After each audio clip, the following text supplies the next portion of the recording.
What is up? Hey, you're one-on-one today so far. Wow. Well, I was running a few minutes late. I just literally ran in the house and was like trying to get on my computer and turn the Zoom on my phone. So a bunch of people messaged me that they catch the recording.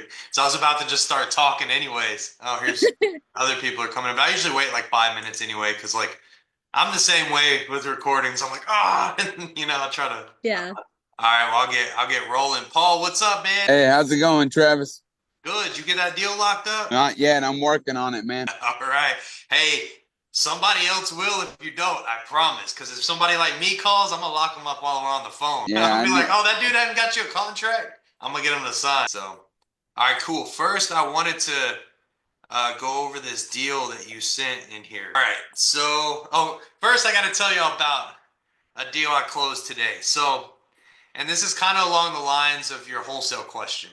So there's a deal in Kenner, Louisiana, just outside of New Orleans. It was like a complete hoarder house. Not a good wholesale for me. Not like just a lot of work, like a big ass project. So I end up wholesaling it for a $10,000 fee. The people have no electricity, no water. They're living there, just like chilling. Like they have to use the neighbors to charge their phone. Horrible situation. Handicapped, old. Somebody else is joining. Everything, right? And they're supposed to close today. And they're going to get $62,000. They have zero money in their bank account. Zero. Elderly.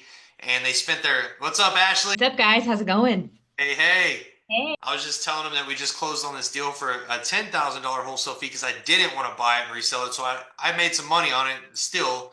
But the people were elderly, didn't have electricity, water, anything.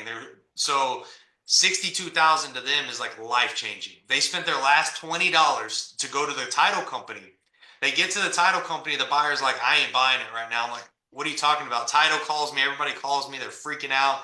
And the people were supposed to have got a pod and moved everything out, but they didn't. So like I had to find a mover to go over there like right then, or the buyer was walking. Even though he had 5,000 non-refundable earnest money, I had to find the mover. I had to get them to Uber to get back to their house. I already told them I'd get them the hotel for Christmas for a week, so that was already planned. But had to get them that and a storage unit. They said they had a storage. They didn't have a storage. So this was all like within the matter of an hour, and we closed. But it was a fun morning. But all right. So we're gonna go over this deal first. Got a potential deal. Bumps in the area. 10-year range. Okay, so 90 days on the market. And this is the address. Closest comp to rehab is this. Okay, you don't think. All right, so on the calculator, it needs a lot. Pre-foreclosure needs a probate. On the pre-foreclosure, it's pre, right? They don't have a date yet for the foreclosure. Cool. All right, so you got plenty of time. I've got one that I'm doing a novation on right now because I didn't want to buy it. It was a $500,000 house in Baytown, and it's got tennis courts, everything. Elderly people, they're going into foreclosure. They got no money. Same thing, right? They just spent it over the years, all the retirement, everything. Well, I got a heck of a deal on it for like 350, but it's gonna take like 150 to rehab, so it needed to be a retail buyer. So I just locked it up with a power of attorney, and I hired a realtor, and we got them what they wanted, and we're gonna make a good fee too. But anyways, the reason I say that is if they're in pre-foreclosure, you have an option. If they have an auction date, you can get a contract and you can have them write a letter saying that this is being recorded, right? Does it say recorded on y'all's end? It did. It said it was being recorded. All right, cool. So you can get them to write a letter saying, hey, you know what? I'm going to give you authorization for them to talk on my behalf. Literally, you just write that out and they sign it. You could send it to the lawyer that's dealing with the foreclosure. Ask them to send you the paperwork. And you could send that lawyer your contract and say, hey, I need an extension of like 3 months. And a lot of times, I've never been told no. So that's how we usually handle it. All right, cool. So on the calculator, you had 130 because that's what your ARV was. Was it 1,000 square feet? You're on mute. I forgot. Sorry. No, it's like 760 something square foot. It's small. Okay. So this calculator will estimate your rehab for you. Yeah, just change the square footage, but whatever, we'll go off that. Almost none means like there's nothing but the major items. Most of the time, so I have almost none, meaning it's a actual wholesale. Like you walk in there, you could sell it. You could just buy it and resell it. Or, I always factor in like $3 a square foot for cleanup. which is almost none. If it's like a light rehab, meaning they've lived in there 20 plus years, but it's, they kept care of it. It just needs to be updated. That's a light rehab. Medium would be like there's some stuff. There's some stuff you're gonna have to get into in fulls. Obviously, y'all have probably seen those. It's just like, what the hell did I walk into? Those are different dollar amounts, but it'll calculate for you. And I saw you picked. It needed plumbing. It needed electrical. It needed AC. If it needs all these things, it's probably going to be on your higher end rehab. I'm assuming. Yeah, I would pick higher end. And even in your example, potential profit would be 21.4, and I think that you need to put on the higher end, and you'd probably be, negative whatever. You'd have to get this a lot cheaper. So here's like the stigma that we get as investors is like, oh, they just lowball us. No, it's like, hey, I'm gonna show you like what this cost. I'm not lowballing you. Even if I'm wholesaling something, I'm like, it still costs this amount. I'm just trying to make a little something on top. You're able to talk with these sellers, even though some of them will listen, some of them won't. Anyway, what questions you got on that? So here's the deal. Like for this guy, I honestly think that, it would not be an investment that I would want to jump into, basically, is what I'm saying. I think that it would be some bit better off as like a rental property, just because of the fact that it's going to need so much rehab. And I guess my question is coming from me being a realtor, do I just go market it and tell him that, hey, look, we'd be better off if we sell like at 60,000 and you walk away good credit and 10,000 in your pocket, Yeah, and take what we can get. It's my opinion, and I'm a realtor, I'm a broker too.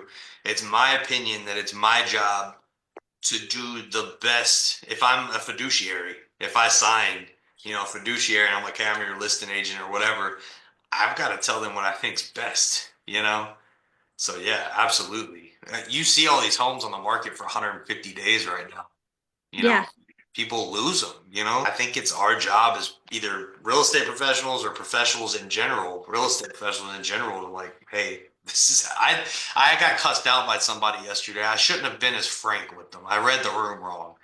But I was just like, hey, I broke it down. I'm like, you're gonna lose your house. And they're just like, you're rude. And I'm like, I didn't mean to be rude, but you're literally gonna lose your house over a few $1,000. Well, this guy seems pretty receptive. So I guess he trusts me first and foremost because he's an employee of one of my best friends. So she sent him to me, and I told him, I said, look, I'm going to be straight honest with you. My comps are not coming out anywhere close to where you're at. And I told him, my comps, I ranged from that one that's rehabbed at 130, and the one that was not, that's kind of pretty much in the same condition as his, at 60. So that 60 is where he's going to be right now. So let me check it out too, just for a second. Just second set of eyes, right? Like, I'll tell you what I think too.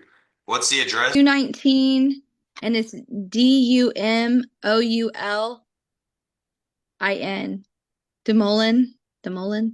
There it is. Yeah. All right, cool. So let's check this out. So it's a 2-1, 784 square feet, 1.5 lot, size-wise, 1947 build. Actually, I'd like to see. When I used RPR, because I don't have your fancy one. Yeah, that's cool. Whatever, whatever works. All right, I want to see what this thing looks like. And I have pictures. He sent me pictures. Cool. It's not in the hood, really. No, it actually seems like a decent neighborhood. Yeah, there's a little stigma across the street, but everything else looks pretty good. Let's see who the heck owns that house across the street, for real. All right. And then I'd like to see these comps around here. I'm just going to do MLS comps. All right. First data is like, let's check this out. I like to see like a quick trend, and then I like to look days on the market. It's a 2-1. That one went for 194 days, 800 square feet. What did that look like? I like to, like in his position, I would like to look at market value because he's not willing to do the work. Yeah. Well, and he's not going to have time because if they're in pre-foreclosure for a personal, aspect that we're, a person that works all the time, this isn't their job. Yes. Does it look better than this? It does. So that's the one. Oh, wait. Is that the one across the street? Which one is this one? This is Delmar. That's off Delmar Street. Oh, okay. So it looked like this. It took 94 days to sell at 100,000. So his looks better than that. That's good news. I mean, his looks decent. There's wood flooring, and then it's got laminate that's worn through on top of it. I mean, it can be cleaned up, the flooring, but it's going to take somebody who knows what they're doing because it's wood flooring. I like wood floor. I do too. Cheaper, way cheaper. So somebody must have flipped this one, I'm assuming. We can't see inside of it. 900 square feet. They flipped that sucker for 189. Was this Indiana? 1.5. Smaller lot. Oh, okay. This one had a double lot, or almost a triple lot. 1918 build. Let's see. 197, 46 days. Small ass lot, but it's a 1980. I really don't want to use that. Okay, yeah, I'm really curious. Maybe this is the hood. I don't know the zip code. So the zip code that this one is 78210. Okay, this is a mile away. Yeah, it looks kind of like, well, that one, the floors look good, but it's kind of similar to that. And the back, they converted the garage into an apartment as well, but it needs to be redone. Okay. Or turned back into a garage. Here is 14. Let's see where this is. Oops. Oh, that's kind of far. Well, we're not crossing any like major. Might be all right. I kind of like your 130 because that's 150. Oh, this one's closer to like yours is closer to like the Martin Luther King area too.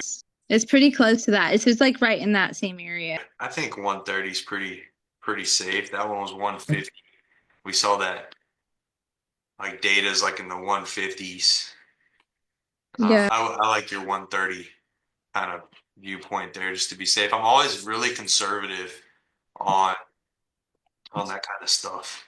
Like even if I thought it was 150, I'd probably put 140. Yeah, and I'm the same way, especially since it's pre-foreclosure, and I know that if they don't move quickly, I mean, it's better to be more spot on. For sure. All right, so let's just use your number here at 130, and what you're gonna do here, I think it was like 800 square feet. Mm-hmm.